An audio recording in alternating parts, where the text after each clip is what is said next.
So through the years, I've bought a lot of perennials and lots of plants. I can't say my success rate has been anywhere near even 80%, but I've learned and I've developed some favorites because I pretty much like all of the flowers, but I don't like the flowers when they die or they don't come back and they're supposed to. So I've developed a little list of some of my favorites. Here is Dianthus or Sweet Williams. They're not exactly the same, but for this purpose I'm going to talk as if they were. And here is some lilies. So lilies, why are they my favorite bulb now? Okay, well, hyacinths smell the best, but lilies seem to reproduce like crazy. You have to actually separate them.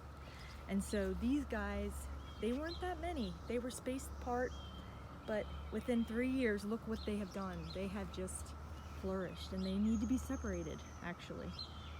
And from one comes many, and when you're going against the deers, the squirrels, and all that, and they just want to eat all your tulips, I've bought thousands of tulip bulbs, and I only have about maybe 60 tulips. So because the squirrels I guess the squirrels ate them or they rotted, they weren't in drained soil. This is one of my hollyhocks. I purchased lots of seeds.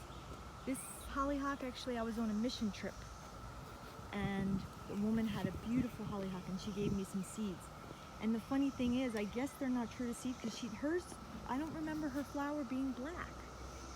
But mine turned out to be black, which is kind of a real blessing in the horticultural world. I mean, I think of it as unique. So if you see, it's like so dark purple. So hollyhocks are one of my favorites. Some people aren't really fans of them. They say they spread too much. I haven't had that issue.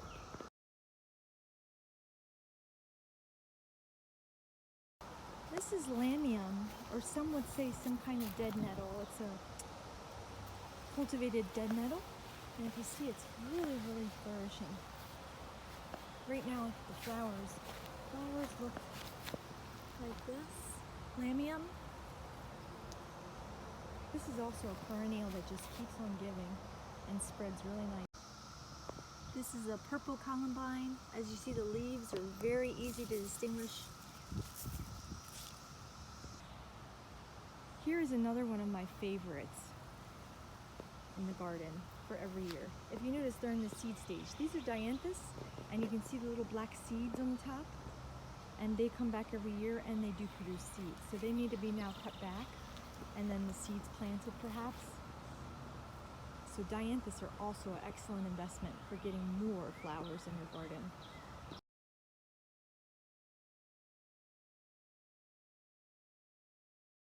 Here's another hollyhock that has grown very, very tall, if you see.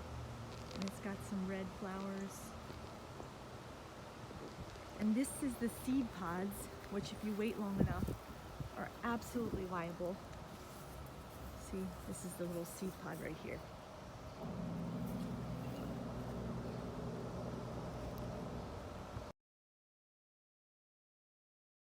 Hydrangeas are another favorite of mine. Because of the way that the roots can be separated and how they just seem to come back every year.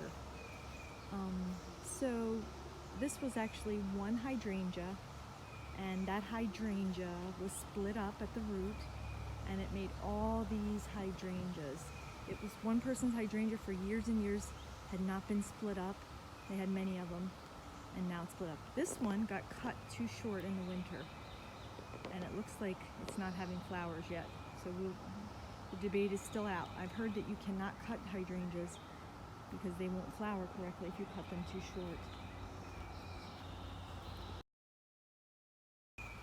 Lily too, if you see the seeds on there, it looks almost like an insect. It's this little black, right there. Yep, see?